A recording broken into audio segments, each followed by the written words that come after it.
Olá, amigo produtor, uma boa tarde para você ligado aqui no canal do Boi. Hoje é segunda-feira, dia 5 de fevereiro, uma boa semana a todos. Já está no ar a segunda edição do Agricultura BR de hoje.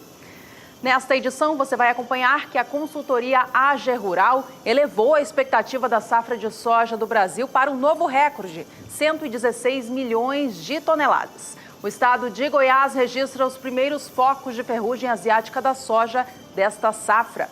O otimismo com a safra brasileira de café e o dólar em alta aqui no Brasil voltam a derrubar as cotações do Arábica na Bolsa de Nova York. E ainda hoje você também tem as primeiras informações direto de Cascavel, no Paraná, com a Show Rural Copavel, uma das maiores feiras agrícolas e pecuárias do Brasil, que teve início nesta segunda-feira.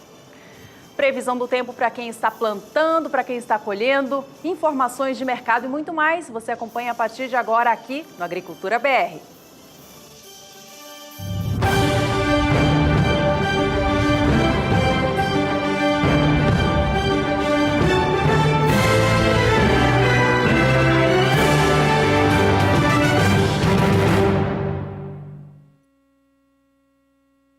As variações climáticas sobre a América do Sul continuam ditando o sobe e desce da soja no mercado internacional, lá na Bolsa de Chicago. O que acontece em especial no sul do Brasil e também na Argentina é o que tem influenciado mais este mercado. A previsão de clima sobre as áreas que estavam secas na Argentina, ela tem indicado uma melhora das precipitações nas próximas semanas. Isso fez com que a soja na Bolsa de Chicago voltasse a cair com força nesta última semana. No Brasil, apesar da maioria das lavouras estarem na fase já de maturação, ainda é incerto o número final de safra, conforme estipulou a consultoria AG Resource. A gente mostra para você agora na tela como que os números da Bolsa de Chicago ficaram na semana passada. Veja que houve uma inversão, a soja estava subindo e aí desde terça-feira para a última sexta, o mercado voltou a reagir para baixo. Na segunda-feira passada, a soja negociada na Bolsa de Chicago, contrato de março, fechou a $9,91 por bushel. Na terça, ainda operou em alta, fechando a $9,99, cotação bastante elevada. De lá para cá, o mercado começou a enxergar essas notícias de especulação climática melhorando para a Argentina e voltou a baixar as cotações. Na quarta, o contrato para março fechou a $9,96 por bushel, na quinta, $9,84 e na sexta, encerrando a semana, a $9,78 por bushel. Acabou sendo os menores valores das últimas 2 semanas para a Bolsa de Chicago. Nesta segunda-feira, os negócios com soja continuavam em baixa. A gente acompanha o mercado em tempo real agora. Soja negociada na Bolsa de Chicago há pouco vinha com baixa próxima a 0,5%. Já já a gente traz os dados em tempo real para você que nos acompanha em casa. Mas o resumo é esse: o clima sobre Argentina e região sul do Brasil continua ditando o que acontece no mercado internacional da soja. A gente segue agora com cotações do grão aqui no Brasil.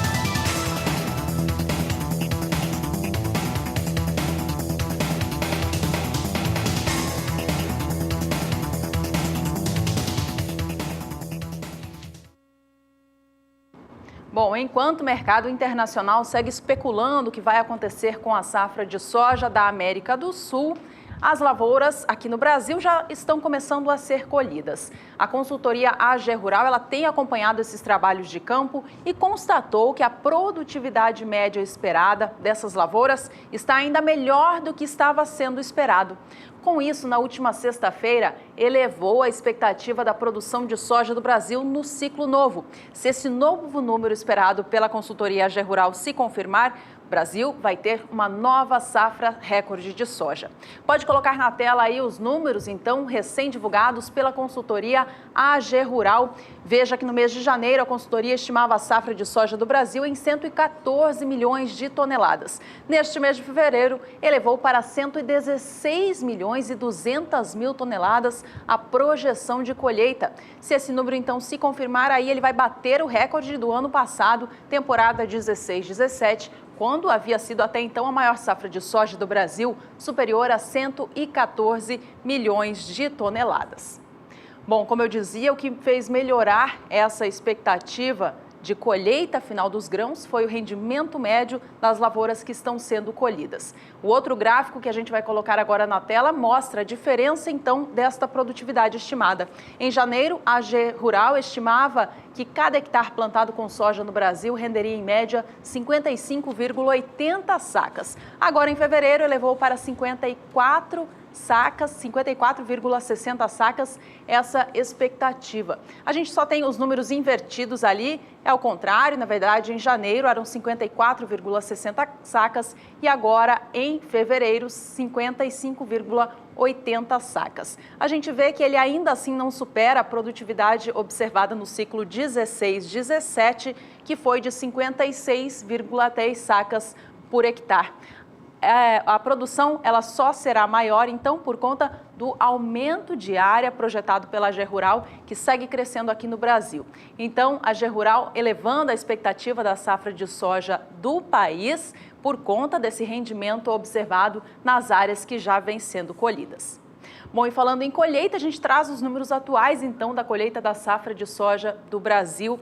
A AG Rural mostrou na última semana, então, como estão os andamentos no campo. O ritmo mostra um ligeiro atraso em relação à safra passada, mais ritmo dentro do normal na comparação com as médias anteriores. Veja os números aí comigo na sua tela. De acordo com a consultoria, a safra atual 17-18 tem 6,4% de área colhida até o momento.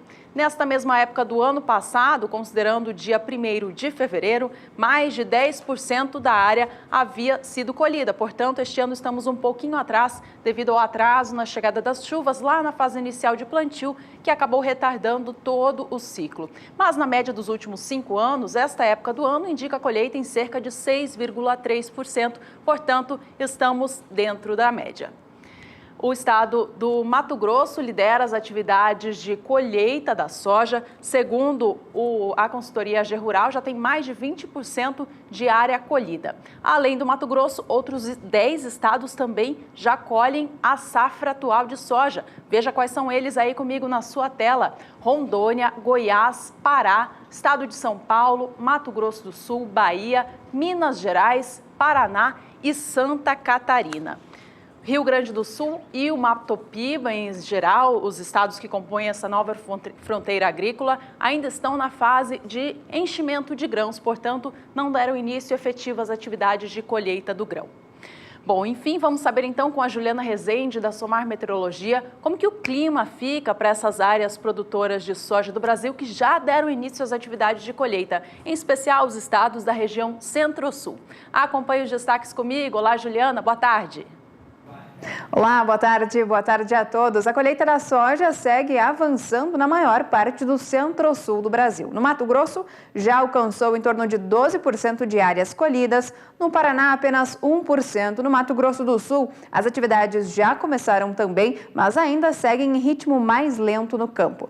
Agora, a disponibilidade hídrica do solo ainda segue elevada, principalmente no Mato Grosso e também no estado de Goiás, Minas Gerais. Isso devido às últimas chuvas que estiveram associadas a um corredor de umidade, provocaram pancadas de forte intensidade nessas regiões com solo mais úmido. Agora, nos próximos 5 dias, um corredor de umidade ainda segue atuando entre o Mato Grosso, Goiás, Minas Gerais também. Justamente nessas áreas é onde as pancadas ainda seguem com forte intensidade. O volume de água é bastante elevado, podendo passar de 70 milímetros em apenas 5 dias. Então, com essas instabilidades ainda atuando, principalmente no Mato Grosso, Goiás, essa chuva ainda pode seguir atrapalhando o andamento da colheita e pode até paralisar as atividades no campo.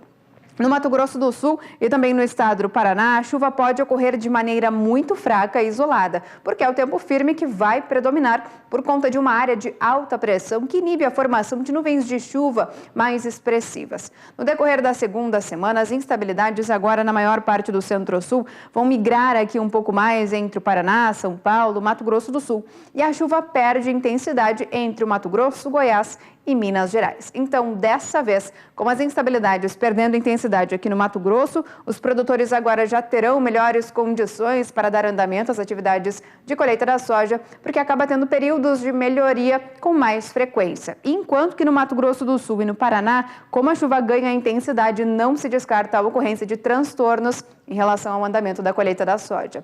Ao longo do terceiro e último período, até pelo menos o dia 20 de fevereiro, as instabilidades ainda seguem fortes entre o estado de São Paulo, o sul de Minas Gerais, agora entre o Paraná, Mato Grosso do Sul e também no estado do Mato Grosso, as instabilidades ainda ocorrem com volumes significativos de até 30 milímetros em 5 dias. Mas ainda deve ocorrer alguns períodos de melhoria, com o sol aparecendo, e aí por conta disso os produtores terão dessa vez melhores condições para dar mais ritmo às atividades de colheita da soja. Daqui a pouco eu volto com mais informações do tempo.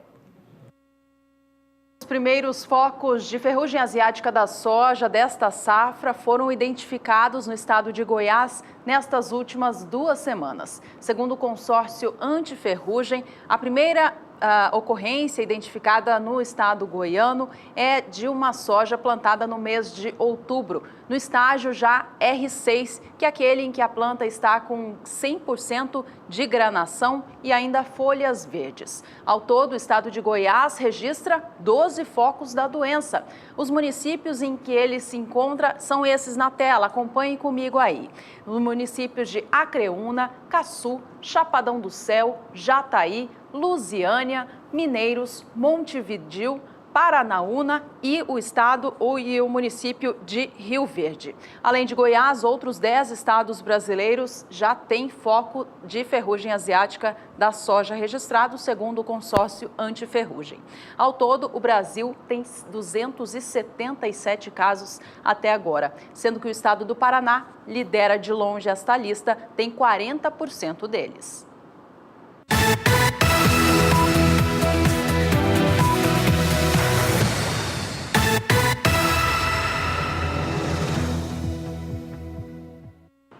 É hora de acompanhar como estão os preços da soja nos portos do Brasil. A gente vai ver na tela agora o que aconteceu nestes últimos 15 dias, tanto no porto de Paranaguá quanto no de Santos. Olha, o câmbio vem oscilando aqui no Brasil em virtude dos acontecimentos internos e externos. A gente vê na tela aí o indicador da soja no porto de Paranaguá, que no acumulado destes últimos dias perdeu 0,7%. No dia 22 de janeiro eram R$ 72,50. Porto pagou R$ 72,00 já no dia 26, mas retornou aos R$ 72,50 no dia 30 do mês passado. Dia 1º de fevereiro, quinta-feira da semana passada, os valores voltaram a cair para R$ 71,50, mas abrem esta semana com elevação, estando negociado na data de hoje a R$ 72,00. Apesar da recuperação destes últimos dias, ainda assim recuo no acumulado destes últimos 15 de 0,7%. A perda é a mesma para o Porto de Santos. Acompanhe comigo na sua tela. Os valores saem de R$ 72,50 no dia 22 de janeiro, vão para os R$ 72,00 no dia 26 e chega a subir no dia 30 do mês passado, alcançando o maior valor deste período para o Porto de Santos de R$ 73,00. De lá para cá, retornou aos R$ 72,00 a saca na última quinta, dia 1º de fevereiro, e nesta semana abre a segunda-feira já a R$ 72,00, mantendo este piso. Recuo também observado de 0,7%. E a gente segue falando sobre soja por aqui. Vamos agora acompanhar os negócios com soja na Bolsa de Chicago em tempo real e também o dólar, que negociado frente ao real interfere nas cotações da soja aqui no país. Em primeiro lugar, vamos à soja em Chicago, que, como eu citava há pouco, vem em movimento de queda neste início de semana, acompanhando o que aconteceu na semana anterior. Os valores caem mais de 0,5% agora, com todas as posições de mais curto prazo abaixo dos $10 por bushel. Março vem a $9,72 mais 25, com queda de 0,66%. Os negócios para entrega em maio caem 0,65% e negociam o bushel do grão a $9,83 mais 75. Posição de julho, $9,93 por bushel, queda de 0,67%. E agosto, $9,95 mais 75 por bushel, baixa agora de 0,64%. Por fim, vamos ao dólar no Brasil, que tem variado muito. Na semana passada, caiu com muita força e voltou a subir de novo. A semana acabou fechando com alta para a moeda norte-americana aqui no Brasil. Vamos saber como que ela abre esta semana? Novamente em movimento de alta, 0,62% neste momento, vindo o dólar comercial negociado a R$ 3,23 mais 5. E a gente fica agora com mais cotações do grão no mercado físico do Brasil.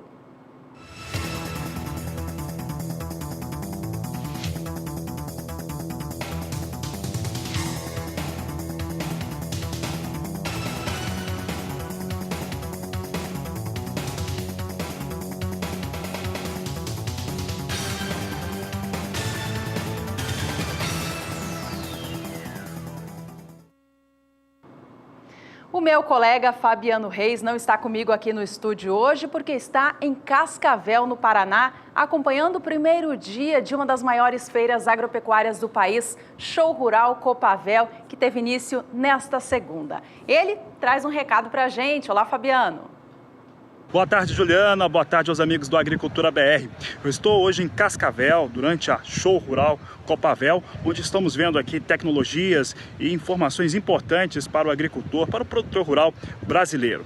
Durante esses dias aqui, estão sendo apresentadas novas tecnologias, inclusive lançamento global e internacional. É o primeiro lançamento que nós vamos ter da fusão da Dow com a Dupont. Vai acontecer logo mais às 14 horas no horário de Brasília. Nós estamos acompanhando todas essas informações dessa nova empresa que deve liderar o mercado internacional. Juliana, eu vou ficando por aqui, mas nós voltamos durante a programação, levando mais informações aqui da Show Rural Copavel. Fabiano Reis para o Agricultura BR. Tá certo, Fabiano. Obrigada pelo recado. Um bom trabalho para vocês por aí. A gente aguarda as novidades. E o Agricultura BR vai agora para o primeiro intervalo desta edição. Ainda hoje você acompanha aqui como andam as atividades de plantio do milho de segunda safra, que já começou em algumas regiões produtoras. E tem também expectativa de aumento no consumo de café do Brasil. Não saia daí, voltamos em instantes.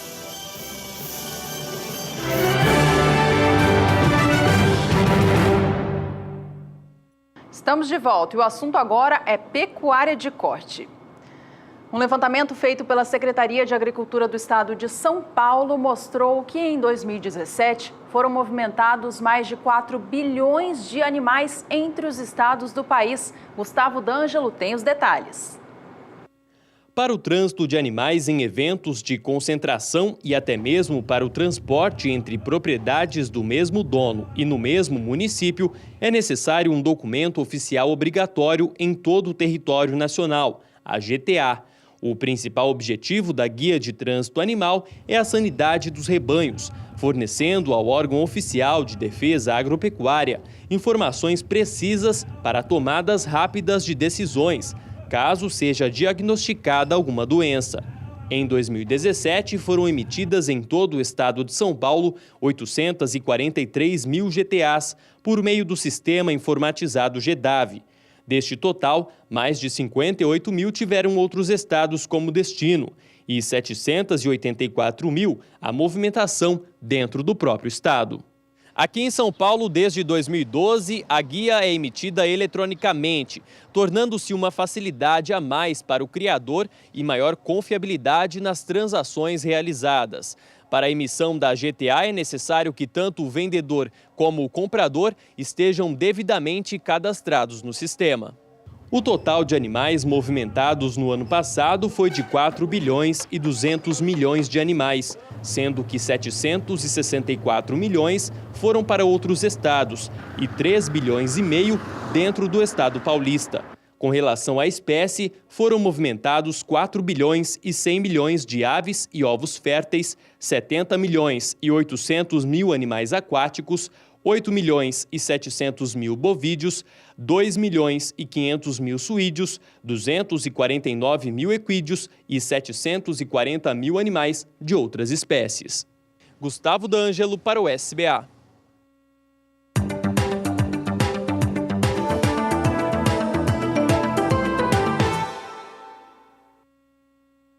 O assunto agora é milho. A gente acompanha o que está acontecendo no campo em relação à colheita do cereal de primeira safra e o plantio de segunda. Os dados são da consultoria AGER Rural e foram divulgados na última sexta-feira. Primeiro dado já em tela, você acompanha comigo como estão as atividades pelo Brasil em relação à colheita do milho de primeira safra. Até o momento, 6,6% já da área plantada foi colhida, sendo que boa parte dessas atividades de colheita se concentram no estado do Rio Grande do Sul. Se a gente comparar o ritmo visto nessa mesma época do ano passado, há um certo avanço, uma vez que a safra 16-17 tinha até essa época do ano 6,2% de plantio de colheita realizada. Na média dos últimos 5 anos, há um certo atraso atualmente, se a gente comparar com esse número, que, de acordo com a AGER Rural, é de 8,1%.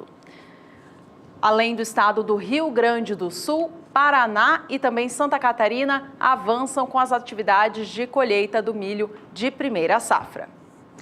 A gente segue falando agora sobre o cereal, mas em respeito ao plantio do milho de segunda safra, o estado do Mato Grosso é o que tem liderado essas atividades de campo. A consultoria AGER Rural mostra agora para a gente na tela como estão essas atividades de semeadura. Até o momento, 10,6% da área prevista já foi plantada. Nesta mesma época do ano passado, eram 13,6%. A gente observa um atraso acontecendo este ano em virtude do atraso na safra de soja, que acaba empurrando para frente o plantio da safra de inverno, ou seja, o milho de segunda safra. Mas se analisarmos o que acontecia nos últimos 5 anos, tem uma média de ritmo de plantio que a AGER Rural nos mostra em 10%. Então, as atividades não estão assim tão atrasadas não quanto a gente pensa em relação às safras anteriores. Apenas a passada tem um certo atraso, mas frente às demais, tudo andando bem. Como eu comentava, o estado do Mato Grosso é o que tem o maior percentual de área plantada até o momento, quase 25%.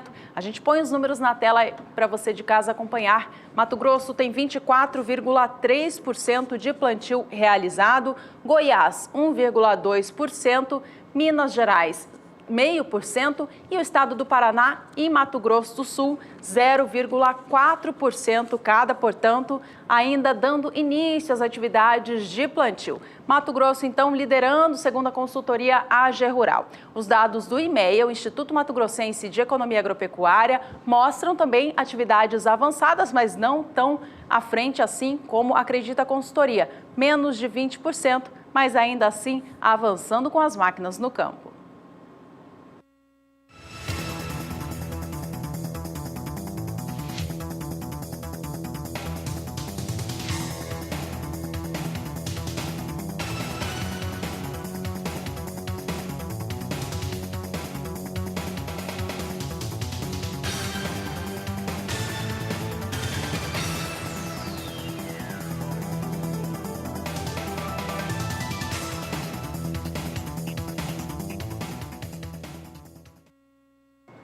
É hora de falar sobre o mercado do milho aqui no Brasil. A gente começa vendo os negócios futuros, o cereal negociado para entrega lá na frente. É na Bolsa de São Paulo em que ele é negociado, é a B3. Os negócios nesta segunda-feira vêm com alta. A posição de março de 2018 é a de mais curto prazo e é a que tem o maior volume de contratos negociados. Tem alta agora de 0,54%. Cada saca de 60 quilos do grão para entrega em março deste ano vem negociada agora a R$ 33,41. Milho para entrega em maio tem 650 contratos em andamento agora. Cada saca vale R$ 33. Esta posição sobe hoje 0,30% em relação ao último fechamento, na sexta-feira passada. Julho não possui contratos em andamento agora, apenas setembro, que negociam a saca a R$ 31,89. Esta posição também sobe hoje, tem uma alta um pouquinho maior de 0,60%.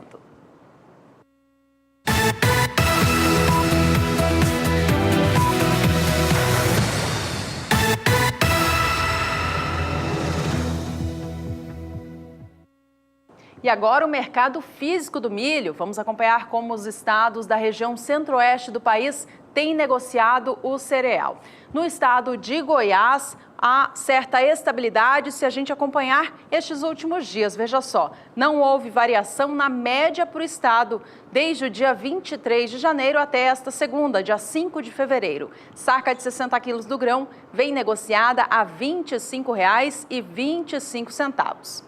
No estado de Mato Grosso do Sul, a gente observa uma queda nestes últimos dias. Ela é superior a 1% para o valor da saca de 60 quilos do grão. Veja comigo que no dia 23 de janeiro, o estado sul-mato-grossense negociava a saca do milho em média por R$ 23. No dia 26, baixava este preço para R$ 22,25, mantendo o patamar assim até o fim do mês de janeiro. No início deste mês de fevereiro, subiu um pouquinho, recuperando a perda dos dias anteriores, fechando no dia 2, a última sexta, a R$ 22,75 e repetindo este valor nesta segunda-feira, dia 5 de fevereiro. Por fim, o estado do Mato Grosso também tem registrado queda, e a queda é maior ainda do que o estado de Mato Grosso do Sul. Ela é superior a 3%.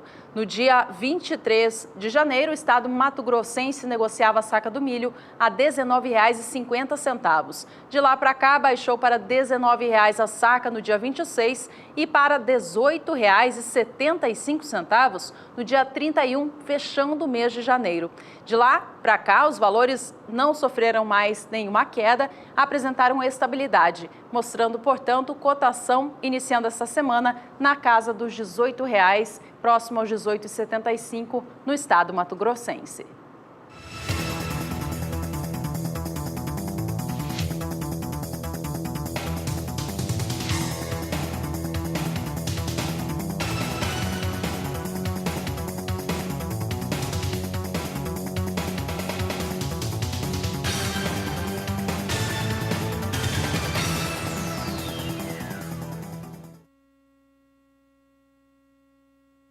Milho segue sendo destaque por aqui. Vamos agora ao mercado futuro lá em Chicago, nos Estados Unidos, para trazer como que o mercado internacional vem negociando o cereal para entrega lá na frente.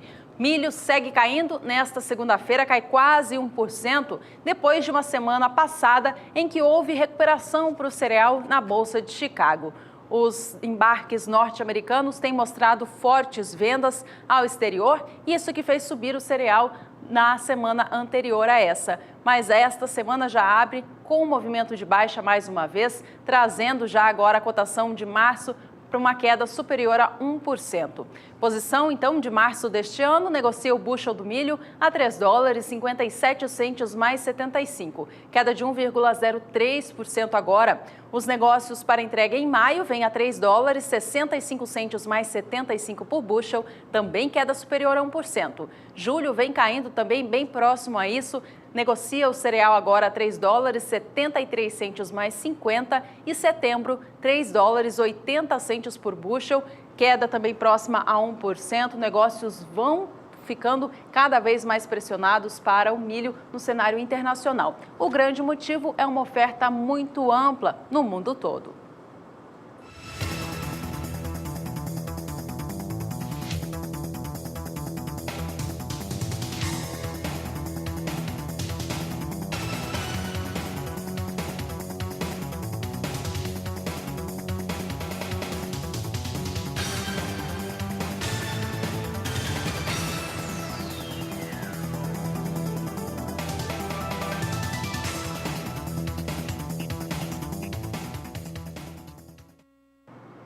O desemprego no campo é um assunto que tem preocupado e chamado cada vez mais atenção no meio rural. No estado do Rio Grande do Sul, a perda de vagas em carteira assinada no meio da agropecuária foi a menor nos últimos períodos desde o ano de 2003. Quem tem os detalhes desse estudo para a gente é Annelise Nicolodi. O número coloca o Rio Grande do Sul como a unidade da federação que mais perdeu emprego no ano passado. Foram fechadas 1.500 vagas formais em propriedades rurais no Rio Grande do Sul. Foi a maior perda de vagas com carteira assinada da série histórica do indicador, iniciada em 2003.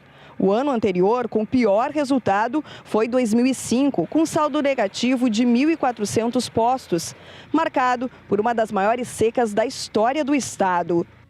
A Federação dos Trabalhadores na Agricultura, a FETAG, avalia que o quadro é resultado da renda menor no campo em 2017, causada pela queda dos preços de produtos agropecuários, apesar do maior volume produzido. Ou seja, teve mais produção, mas menos dinheiro no bolso do produtor rural. Annelise Nicolodi, para o SBA. Por aqui é hora de mais um rápido intervalo comercial. Ainda nesta edição, a gente fala sobre o fim do recesso parlamentar em Brasília, que agora vai dar continuidade aos assuntos políticos do agro nacional. E ainda hoje também informações sobre o consumo de café no Brasil. Não saia daí, voltamos já.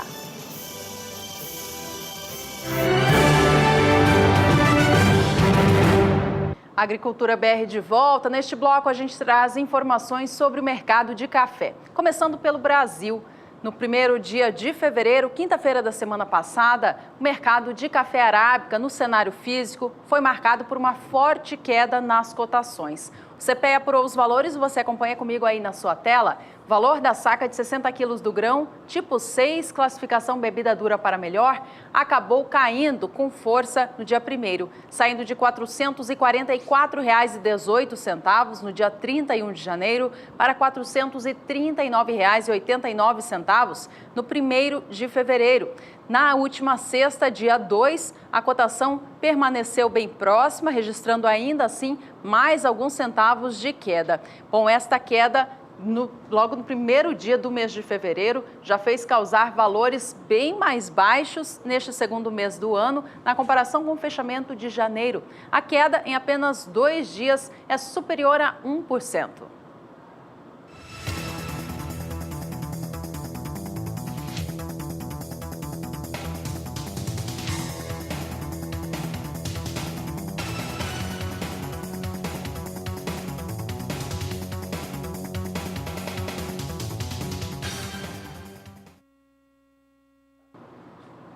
É o otimismo com a safra brasileira de café neste ano de 2018 que tem derrubado as cotações. O mercado internacional também tem operado com esta especulação. Tanto é que os negócios na Bolsa de Nova York, referência internacional para a variedade arábica, encerraram a semana passada com queda acumulada de 3%. Segundo a apuração da agência de notícia Reuters, os negociantes estão de fato aguardando uma safra recorde de café no Brasil. A única questão ainda é qual vai ser o tamanho dela. Vamos acompanhar na tela, então, como que estão os valores de acordo com a Conab. A Conab trouxe nestes últimos dias, últimas semanas, a projeção da safra brasileira de café em 2018, estimada entre 54.440.000 sacas a 58.510.000. Um valor muito alto, um volume grandioso. Alguns operadores de mercado já se baseiam, então, neste número oficial da Conab para colocar as suas posições. No entanto, o setor produtivo não sabe dizer se a safra vai ser realmente tão cheia assim. De acordo com o Conselho Nacional do Café, ainda é muito cedo para trazer qualquer estimativa da safra brasileira de café. O clima tem sim colaborado, mas daqui para frente tem muito ainda a acontecer. Vamos acompanhar agora a Bolsa de Nova York para saber se a queda da semana passada ela continua nesta segunda-feira. Os valores seguem baixando sim, a posição de março já perde agora $1,20 por libra-peso. $1,20, só para a gente lembrar, é já um número de referência muito baixo. Lembrando que um patamar considerado satisfatório para este mercado é acima de $1,30 por libra-peso. Veja então como estão baixas as cotações. Março vem a $1,19 mais 50, com queda de 0,58%. Café arábica negociado em Nova York para entrega em maio opera $1,21 mais 95 por libra-peso, queda de 0,65%. Os negócios para entrega em julho, $1,24 mais 30 e setembro, $1,26 mais 65 por libra-peso.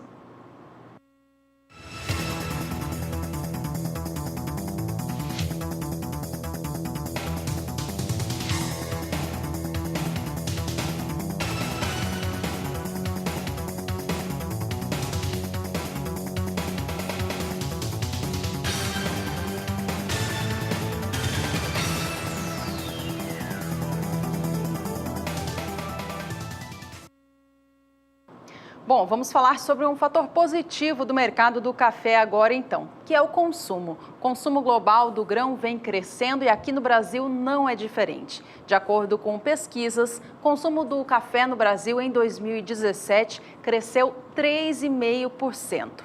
O Brasil é o segundo maior consumidor de café em todo o mundo, fica atrás apenas dos Estados Unidos. Mas caso o crescimento no consumo da bebida continue com esse ritmo daqui para frente, é possível que o Brasil alcance ali a margem dos Estados Unidos daqui a alguns anos, em 2021. Isso é o que revelou uma pesquisa da ABIC, Associação Brasileira da Indústria do Café. Você acompanha comigo na tela os números que mostram a diferença atual entre Estados Unidos e Brasil e a projeção para o nosso país no ano de 2021. Os Estados Unidos, em 2017, consumiram 25.800.000 sacas de 60 quilos do grão. O Brasil, 21,5 milhões. De acordo com a projeção de crescimento em cerca de 3%, até 2021, o Brasil, portanto, deve chegar próximo ao consumo de café dos norte-americanos. A expectativa é de que até lá a gente consuma 25 milhões de sacas de 60 quilos do grão. A pesquisa encomendada pela ABIC, ela revela que o consumo de cafés especiais no Brasil é o que tem puxado cada vez mais esta situação. Outro número a gente coloca na tela, qual que é a projeção então para o consumo de café em pó, café torrado e café em cápsulas, que são os especiais daqui para frente. A pesquisa revela que entre 2017 a 2021, o consumo de café em pó deve ser em 3,5% anualmente, de café torrado 4,3% e dos cafés em cápsulas 9%. De acordo com a ABIC, o crescimento do consumo no Brasil tem acontecido em função da melhoria da qualidade dos cafés do país, que foi verificada nas últimas décadas. Aqui no Brasil, as áreas que plantam cafés com qualidade superior, em especial aquelas montanhosas, tendem a crescer com este mercado. A gente acompanha agora o mercado do café Conilon no exterior. Café Conilon por lá também é chamado de robusta. Os negócios seguem em movimento de queda também por conta de uma safra positiva no Vietnã, que é o maior país produtor dessa variedade no mundo. Vamos às informações então para quem planta e para quem colhe o café Conilon aqui no Brasil, referência internacional. Nesta segunda-feira, veja, a gente acompanha o mercado positivo operando no azul. Café robusta para entrega em março, negociado em Londres, opera a $1.769 por tonelada, alta de 0,28%. Maio vem a $1.748, leve alta de 0,17%. E a posição de julho, $1.780 por tonelada, operando quase que na estabilidade, leve alta de 0,05%. Os negócios para setembro não possuem contratos em andamento agora. Últimos negócios, $1.784 por tonelada. Alguma recuperação acontecendo para esse mercado internacional.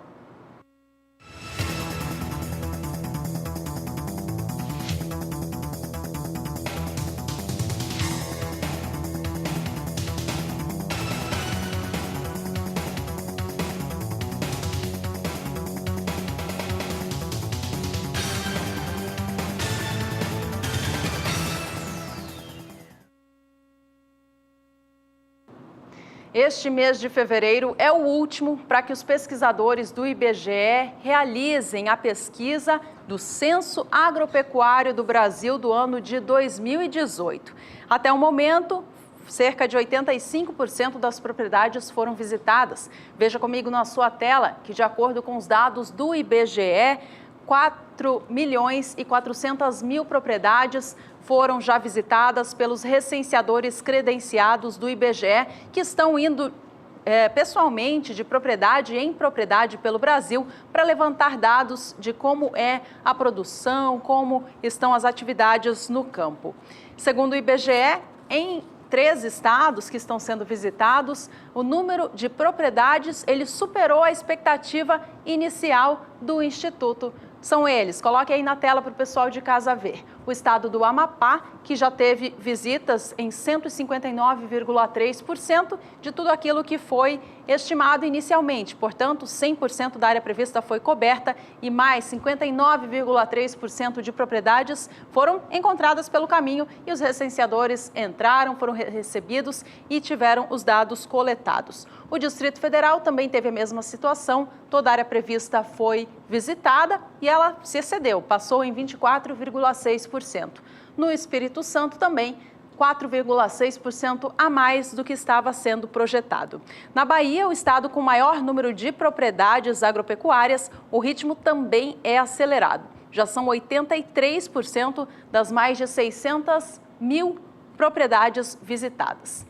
E na semana passada, eu e meu colega Fabiano Reis recebemos aqui no estúdio do Agricultura BR o chefe geral do IBGE em Mato Grosso do Sul, que comentou o andamento dos trabalhos no estado. Acompanhe.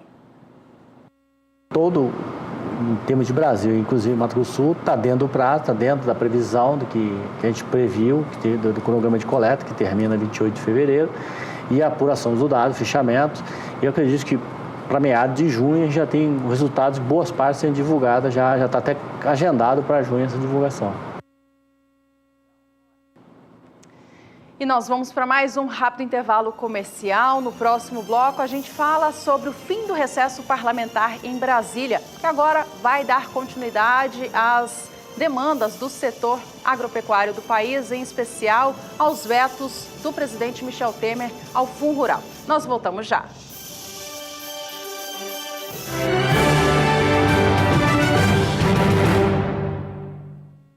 O recesso do Congresso Nacional acabou. E para a bancada ruralista, a principal missão agora é derrubar os vetos do presidente da República, Michel Temer, ao projeto que instituiu o refis do Fundo Rural.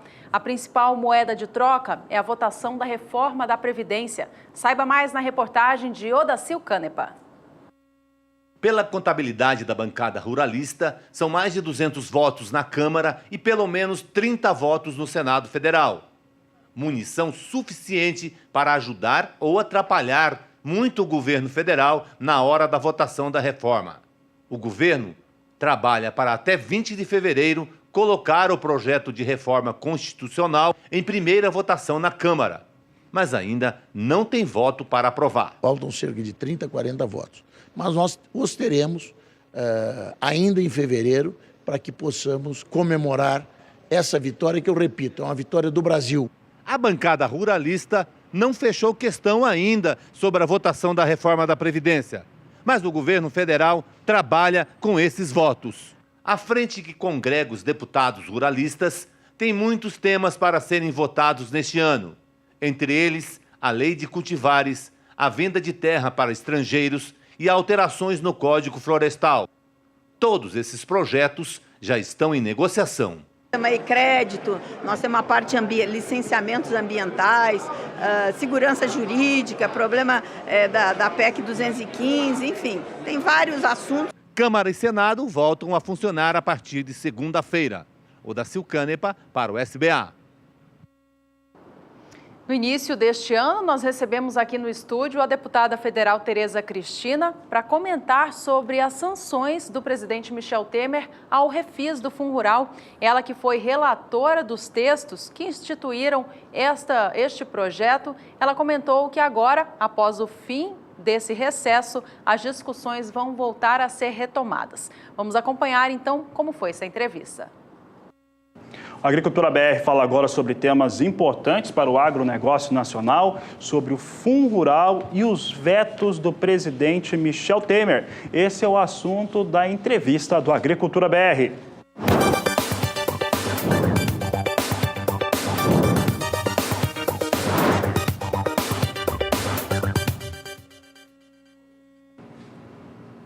Para falar sobre os mais recentes acontecimentos envolvendo o Fundo Rural, recebemos aqui no estúdio a deputada federal Tereza Cristina, por Mato Grosso do Sul, que inclusive em breve assume a presidência da Frente Parlamentar da Agropecuária. Deputada, mais uma vez obrigada pela sua presença aqui. Ao longo do último ano a gente esteve com a senhora durante muitas vezes, para comentar o Fundo Rural e agora um novo episódio. O presidente Michel Temer sancionou o projeto de lei que regulamenta o refis do Fundo Rural, porém com 24 vetos.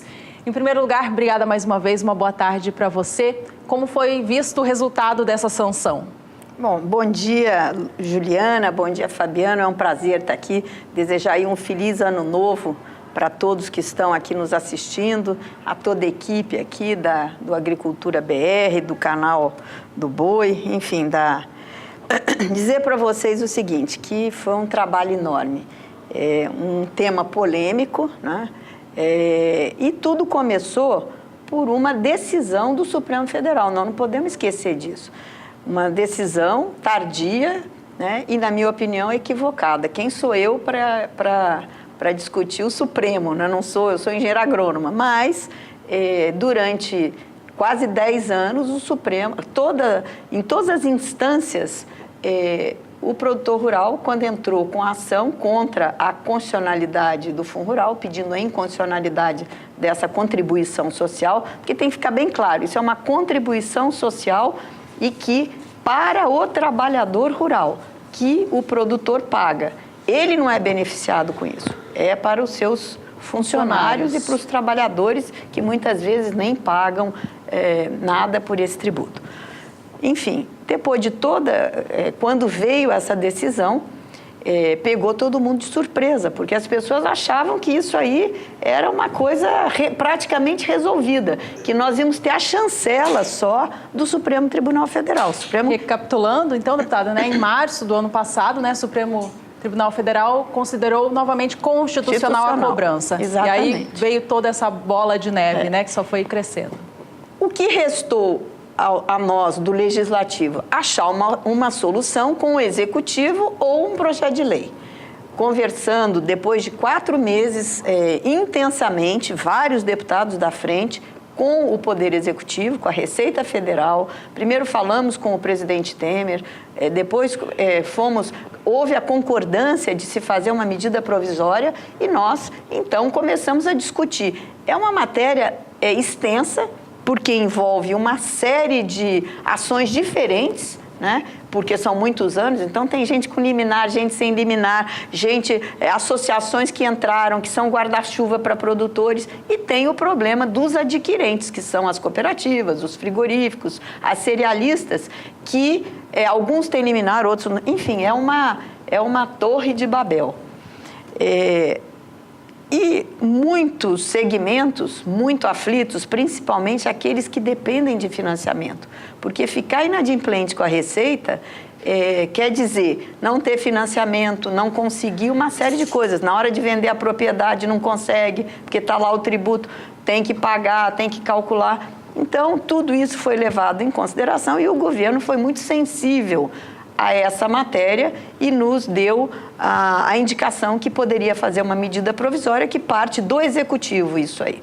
Foi feita a medida provisória, depois de muita discussão, porque, naturalmente, a Receita Federal, o papel dela é arrecadar, ela quer tudo. E nós queríamos que tirasse todos os encargos, juros, multa, sucumbência, nós queríamos que isso tudo fosse tirado. E, além do mais, nós precisávamos de um parcelamento muito mais longo do que hoje é feito para outras atividades aí comerciais e industriais. Então, toda a confusão ficou em torno disso, foi uma negociação dura e de muito tempo e muito trabalhosa.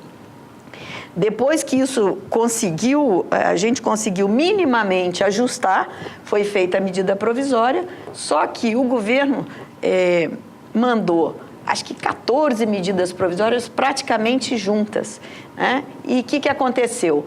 A nossa medida provisória entrou nesse bolo e isso tem uma sequência. Existe toda uma legislação do regulamento interno da Câmara e do Congresso, do próprio Senado, de como é que isso funciona. E o produtor rural, às vezes, não entende isso. Então, não é vontade nossa ou não.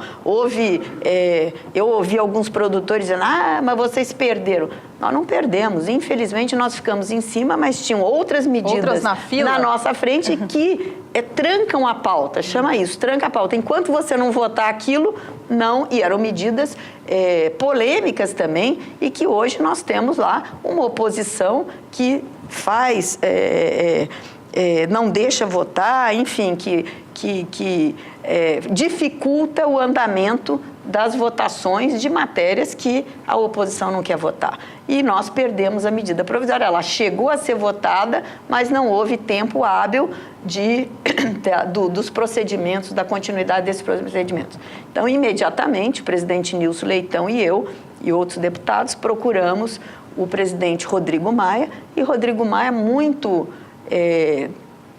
preocupado e entendeu o tamanho da preocupação desse problema, falou, não, vocês podem entrar com um projeto de lei com o mesmo escopo, né, com as mesmas decisões da medida provisória, só que vocês aí têm que trabalhar junto ao plenário, porque nós precisamos de 257 votos. E a oposição contra, a oposição usando a Previdência, e isso é um assunto previdenciário, porque esse recurso ele é uma contribuição social para a Previdência dos trabalhadores rurais. Como é que vocês querem votar a Previdência, tirar benefícios e não querem pagar? Então, as pessoas às vezes não entendem a complexidade do que é aquilo lá. Eu não entendia. Hoje estou lá, né, vivendo do outro lado e vendo como é que essas coisas funcionam. Mas, enfim, fizemos o projeto de lei, né, em regime urgentíssimo. E em 2 semanas ele foi feito, foi discutido, tivemos que negociar com a oposição para que andasse, e foi aí que entrou a renegociação da dívida dos agricultores da agricultura familiar, que é um assunto que tinha a ver, porque tem algum tipo de remissão, de perdão. Então, foi discutido isso e foram colocadas algumas coisas. Então, quando vocês falam 24 vetos, só 6 no Fundo Rural. O resto foi todo vamos dizer, ficou um projeto de lei que ele tem 2 caminhos, 2 segmentos, 2 linhas. Uma é a renegociação da dívida dos produtores rurais, que é basicamente em cima da Lei 13.340, que é o negócio do crédito fundiário, enfim, que ele caducou, ele venceu, não houve tempo hábil, então foi recolocado isso. E o outro, o Fundo Rural propriamente dito. Então, a maioria dos vetos está em cima da renegociação da agricultura familiar. No Fundo Rural foram 6 vetos. Muito bom colocar isso bem explícito aqui, até para a gente, né, saber em detalhes realmente o que aconteceu. E para Desculpe se eu estou falando muito, mas é que o assunto é complicado. Amplo, então. Claro. Deputado, você é da casa, você pode falar. É importante que fale para que o público em casa entenda. É importante também lembrar que, para chegar a isso, teve que ter muita articulação da Frente Parlamentar Agropecuária e que foi num tempo muito rápido, tendo acontecido o que aconteceu. O contexto é sempre muito relevante. Deputada, hoje nós podemos pensar que, em relação àquilo que vai ser, a partir de agora, a partir desse momento, pago pelo produtor rural, em termos do Fundo Rural, é algo que é hoje bem resolvido. Mas nós temos ainda algumas questões, é por isso que precisa se trabalhar mais um pouco, precisa desse apoio na Câmara Federal. E aí, cada produtor rural que tem articulação no seu município precisa também fazer pressão, né, conversar com seus representantes, porque essa questão do que ficou para trás ainda tem situações a serem conversadas, a serem resolvidas. É isso? É isso. O que acontece? Existe um segmento aí do agronegócio que queria a remissão, o perdão do passado integralmente. Por quê? Porque o Supremo, ele já decidiu pela constitucionalidade, mas ele ainda não modulou. Então, ele pode chegar e dizer, olha, essa dívida vale só dos últimos 5 anos para cá, ou essa dívida vamos perdoar o passado. Isso ainda ele não fez, ele está ainda em plenário sendo discutido. Então, alguns diziam o seguinte, se a gente fizer uma lei, perde força perante o Supremo, no julgamento Supremo. Mas não é bem assim, né? Primeiro que o Supremo, ele vai decidir em cima da constitucionalidade disso aí, né? Ele pode até melhorar, mas na lei já está escrito que se houver algum tipo de melhora do que está aqui escrito, ninguém perde. Tá? Então, vamos dizer, eu fiz a adesão. Vamos agora, já saiu a regulamentação no dia 12 de janeiro, sobre como é que vai ser toda a adesão, enfim, como é que vai funcionar esse parcelamento. Então, o passado é o quê?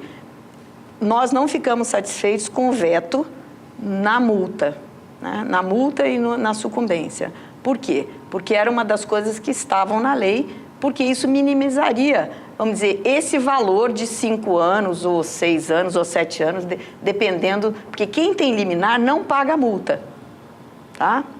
Tem isso também. Então, é complexo o assunto. É um assunto que eu até estou sugerindo, e nós já começamos lá na frente com os nossos técnicos, a escrever uma cartilha, né? Por quê? Porque tem a adesão, tem o passado, como é que fica. Então, o passado, hoje, o que passou foi o parcelamento, a adesão, você precisa pagar 2,5% em 2 vezes, e que já regulamentaram que vai ser fevereiro e março, né? Anterior a isso, a entrada era maior. Era 4%. Nós conseguimos, numa negociação, né, que tinha gente que, inclusive, tiveram emendas para que voltasse da oposição, do PSOL, da rede, para que voltasse a 4%. Nós conseguimos uma negociação, nós tínhamos colocado 2%, nós queríamos 1% não foi possível, passamos a 2% numa negociação, acabou passando 2,5%. Então, hoje, o produtor que fizer a adesão, ele tem que pagar 1,25% em fevereiro e 1,25% em março, da dívida consolidada. Ele vai declarar o que ele deve, tá? E depois isso aqui eu vou mandar para vocês o passo a passo, porque eu acho bom. Não sei como é que vocês podem fazer isso. Nos portais da SBA, nas mídias sociais. Eu acho que seria muito importante, e nós também vamos divulgar o máximo possível. Mas assim, 1,25 é do valor cheio. Esse produtor tem como saber o valor cheio? Tem. Não, ele é que sabe. Ele que sabe. Ele que tem que pegar o imposto de renda dele e saber se ele teve liminar, se ele não tem liminar, entendeu? Se ele não tem nada, são os últimos 5 anos, todas as vendas que ele fez na agricultura. Quem é agricultor e vende para as multinacionais, geralmente não tem esse débito, porque as multinacionais, até onde eu sei, a maioria descontou do produtor e recolheu para o governo. Então, esses não tem nada. Na pecuária é que nós temos um pouco mais de dificuldade. Por quê? A pecuária, você tem que pagar sobre a venda de gado magro. Então, você tem que pegar o seu imposto de renda, ir no seu contador e fazer esse levantamento dos últimos 5 anos. E aí, você vai à Receita e você faz uma autodeclaração. Aqui, eles estão dizendo, já tem aqui, mas olha o tanto de páginas que são, né? Depois eu vou passar para vocês colocarem o site da Receita, onde as pessoas podem entrar e, a partir do dia 1º de fevereiro, eles vão poder se encaminhar à Receita e fazer essas tratativas ou fazer via internet no site da Receita, específico para o Fundo Rural. Então, 2,5% para a adesão. Feita a adesão, a Receita vai te dar um cálculo, aí já descontado os juros, 100% dos juros, né? E aí ele vai te dar um cálculo. O que nós conseguimos? Um parcelamento de 176 meses, são 15 anos. Se quando chegar lá em 176 meses, ainda houver um resíduo, tem mais 60 meses para você poder liquidar esse débito do Fundo Rural. Aí, isso é o passado. Aí vamos falar sobre o futuro. Nessas negociações, nós conseguimos provar para a Receita e para o governo que 2,3% é um valor muito alto. sobre a produção. Então, se eu produzo 1 milhão e eu tenho uma venda bruta de 1 milhão, depois que eu vou descontar imposto, bruto, 1 milhão de vendas, eu tenho que pagar 2,3 da minha produção para o governo.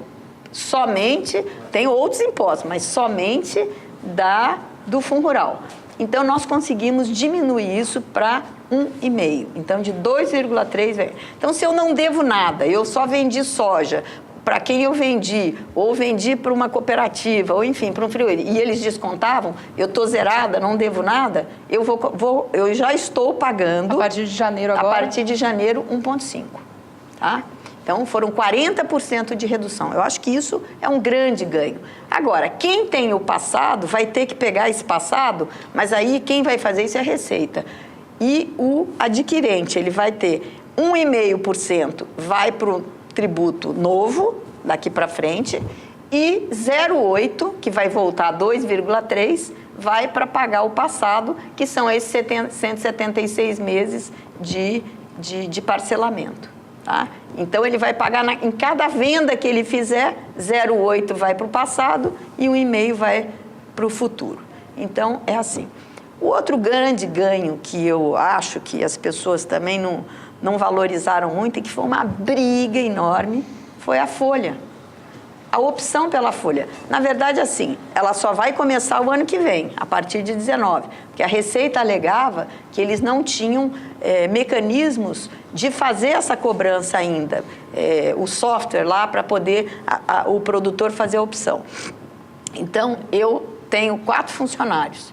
Eu vendo 500 bezerros por ano. Eu tenho que fazer essa conta. 500 bezerros me dá tanto. 2,3 disso é X. O pagamento da folha integral, como paga o trabalhador urbano, o patrão urbano, é 23%. O que é melhor? Tem essa opção. Tem essa opção. Eu acho que isso foi um ganho fantástico. Não vi ainda as pessoas achando isso, mas enfim, eu acho que isso... Talvez tenha que chegar mais próximo a mas as pessoas precisam começar a pensar, até para se planejar para chegar o ano que vem, janeiro do ano que vem, ter essa opção. Outra coisa que nós conseguimos também para o futuro, infelizmente, o agricultor, não, o produtor rural, pessoa jurídica, o governo também vetou. Tá nos vetos lá que a gente vai poder. Eu acho uma injustiça, porque ele paga um pouco mais, ele paga acho que 2,5, e a gente deu a mesma proporção de desconto do produtor pessoa física para ele. Tá? Então, esse foi um dos vetos do presidente. Vetos, é o segundo veto. Então, foram as multas, a pessoa física, daqui a pouco eu lembro, o que mais? Vamos continuar. E a outra coisa que as pessoas têm que entender é o seguinte, o adquirente, que são as pessoas que são outorgadas para recolher do produtor rural, porque a cooperativa, o frigorífico e as cerealistas, eles não pagam o Fundo Rural. Não faz parte da atividade dele o pagamento do Fundo Rural. Eles já pagam em folha, INSS. Eles têm o quê? Eles são outorgados pelo governo, eles recebem uma outorga para fazer esse desconto. Deputado, eu tenho aqui mais um veto do presidente, a senhora me confirma se é. A inclusão da renegociação de outras dívidas rurais com bancos públicos. Isso tem a ver também? Tem. Isso aí foi na parte da agricultura familiar. Ok. E isso aí, parte vamos dizer, do projeto. Eu sou uma pessoa muito franca. Eu acho que isso aí foi uma coisa que entrou no meio da negociação, vamos dizer assim, e que nós vamos vetar. Nós vamos, na verdade, nós não... nós vamos vetar. Deputada, assim, até porque aqui nós estamos com a participação, estamos ligados na internet de público, né, telespectador, aqui a Adriana Salles, ela que é de Rondonópolis, agricultora e pecuarista, está fazendo uma pergunta e é do âmbito político. Certo. Ela está perguntando o seguinte, quando você tem a oposição votando contra e se posicionando contra, é contra o que exatamente? Porque ela também é contra. Eu entendo a pergunta da Adriana, porque a oposição também é contra o governo. Ela está pensando no que, deputado? Na arrecadação da receita? Ela está só criando um obstáculo para negociar um outro projeto que queira votar também? Na verdade, assim, eles são contra tudo que vem do governo, entendeu? Então, é uma matéria que vem do Executivo, eles querem votar contra. Nada para eles que venha do Executivo, a oposição está sempre batendo. A não ser alguma coisa que venha do Executivo que vai de encontro a algumas políticas sociais, como esse da agricultura familiar, que era interesse da oposição. No caso desse da agricultura familiar, que é importante, né, ser avaliado, mas tentou-se pegar uma carona nessa força e aí... Claro, porque senão eles iam fazer obstrução e não ia passar. Então, isso tudo...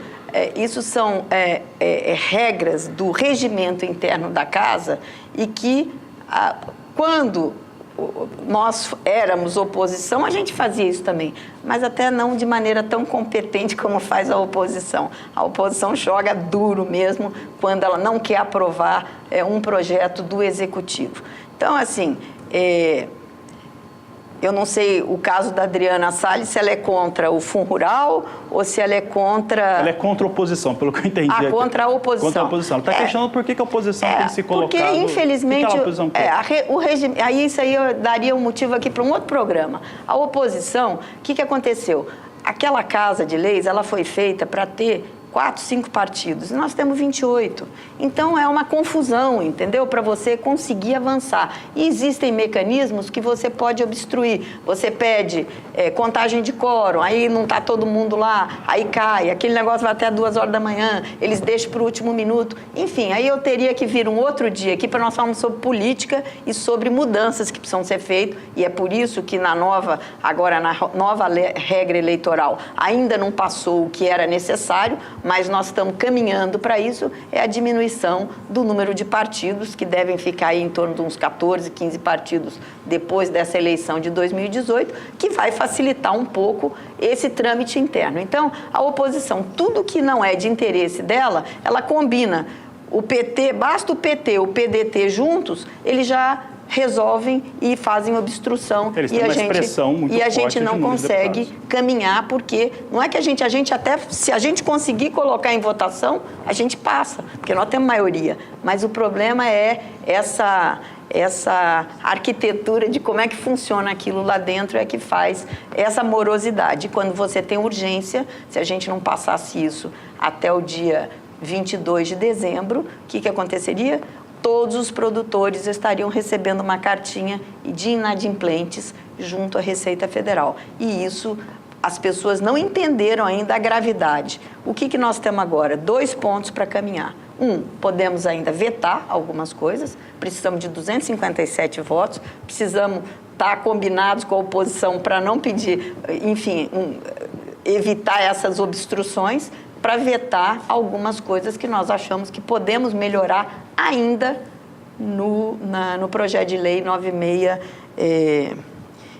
Mudou o número, é tanto número, ele mudou de número agora no projeto 13.606, que é o novo PL, que tem o Fundo Rural e a renegociação da dívida da agricultura familiar. São muitos entrelinhas, né? E muitos números. Muito obrigada, deputada, pelas informações. Tá certo. Antes de encerrar, estou estourando o programa e perturbando um pouco a nossa diretora aqui. Deputada, você vai assumir a presidência da Frente Parlamentar da Agropecuária e é um grupo, né, que representa, evidentemente, a agropecuária nacional e, claro, os interesses do país. E é muito coeso, né, para esse próximo passo, né, e vocês trabalham de uma forma unida muito interessante. O que muda? Quais são suas ideias? E falando rapidamente aqui, aproveitando a oportunidade de você estar aqui conosco no Canal do Boi. O que muda é o seguinte, que nós temos problemas, cada um primeiro tem seu estilo, né? Mas não muda muito. O que muda é que eu vou dar algumas linhas de prioridade. Por exemplo, problema indígena. Eu acho que nós temos que resolver esse problema, ninguém aguenta mais, né? Da segurança jurídica, que isso vem trazendo, os transtornos que isso vem trazendo. Então, resolver isso efetivamente. Nós temos aí o Código Florestal, que tem várias ADINs que estão trazendo transtornos também, que é uma coisa. Nós temos um problema de crédito rural. Nós precisamos rever o Manual de Crédito Rural, que é muito antigo, que é de 1946 e que cada dia que precisa vai se aperfeiçoando, mas nós precisamos dar uma olhada global nele. Então, tem alguns pontos, mas não muda nada. O que a gente precisa é apoio desses deputados que dão suporte a Frente Parlamentar da Agricultura, ver se a gente se junta cada vez mais para enfrentarmos os problemas que vêm aí. Hoje nós vemos que a NASA acabou de dizer que existe aí um monte de manipulação em cima das áreas do problema ambiental, né, que não é verdade e que a gente tem uma oposição enorme. E eu pretendo também trabalhar muito, mostrar o valor do homem do campo, o valor da produção, o que seria desse país sem essa gente valorosa que trabalha para pôr comida na mesa do brasileiro e ainda tem um excedente de exportação enorme usando tecnologia, e nós não somos os bichos-papões e nem atrasados como a oposição. Muita gente quer fazer crer a população urbana brasileira, inclusive fazendo aí, toda hora a gente vê postagens que nós somos o símbolo do atraso, muito pelo contrário. Se o Brasil não tivesse esses produtores rurais do agronegócio que tem, a nossa situação hoje era muito pior do que ela é hoje, com toda essa crise econômica. O que vem salvando o Brasil é a agricultura, a pecuária, o agronegócio brasileiro. Obrigado, deputada. Já fica o convite para você voltar, fazer uma outra entrevista, já falando mais sobre a Frente Parlamentar Agropecuária. Obrigado pela sua participação. Muito obrigada, e eu vou mandar para vocês, para que vocês possam divulgar maciçamente para os produtores as regras da regulamentação da Lei 3.606. Deputada, parabéns pelo trabalho duro em cima do Fundo Rural e boa sorte à frente da Frente Parlamentar da Agropecuária. Muito obrigada, Juliana.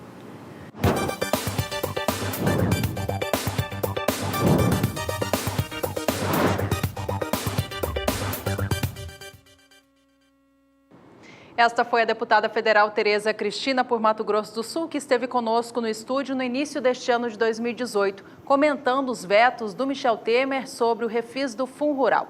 Com o fim do recesso do Congresso Nacional, se encerrando na última semana, os trabalhos retomam a partir desta. E mais um intervalo rápido. No próximo bloco, as últimas informações desta edição. Não saia daí, voltamos já.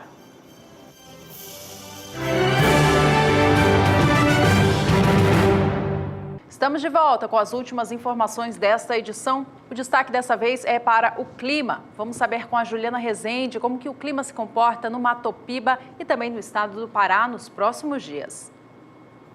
A região do Matopiba já vem recebendo instabilidades de forte intensidade ao longo dos últimos dias. Isso porque um corredor de umidade que atuava na faixa central do Brasil conseguiu avançar um pouco mais pelas áreas mais ao norte. E aí a umidade do solo aumentou bastante na maior parte da região do Matopiba. Este corredor de umidade ainda vai seguir atuando ao longo dos próximos 5 dias. Então ainda teremos previsão de chuvas fortes aqui em grande parte do estado do Tocantins, sul e leste do estado do Pará, Maranhão, Piauí, toda essa faixa oeste da Bahia. O volume de água é bastante expressivo, podendo alcançar 70 milímetros na maior parte dessas áreas mais escuras do mapa. Só que essa chuva forte não dura muito tempo, porque este corredor de umidade já vai perder a configuração ao longo da próxima semana, e aí a previsão de chuva já diminui bastante na região do Matopiba. Dessa vez as instabilidades perdem intensidade, ainda pode chover, mas de maneira muito fraca, isolada e irregular. Agora as pancadas ocorrem com baixos acumulados e não passa de 15 milímetros o acumulado no estado do Tocantins.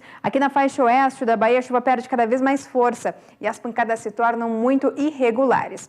Ao longo do terceiro e último período, essa mesma condição deve persistir, ou seja, pancadas de fraca intensidade e de baixos acumulados na maior parte da região do Matopiba até pelo menos o dia 20 do mês de fevereiro. Então, as chuvas mais fortes na região do Matopiba devem ocorrer agora ao longo desta semana. A partir da semana seguinte, as instabilidades já começam a perder intensidade. O tempo mais seco vai voltar a predominar, com chance de pancadas fracas e isoladas.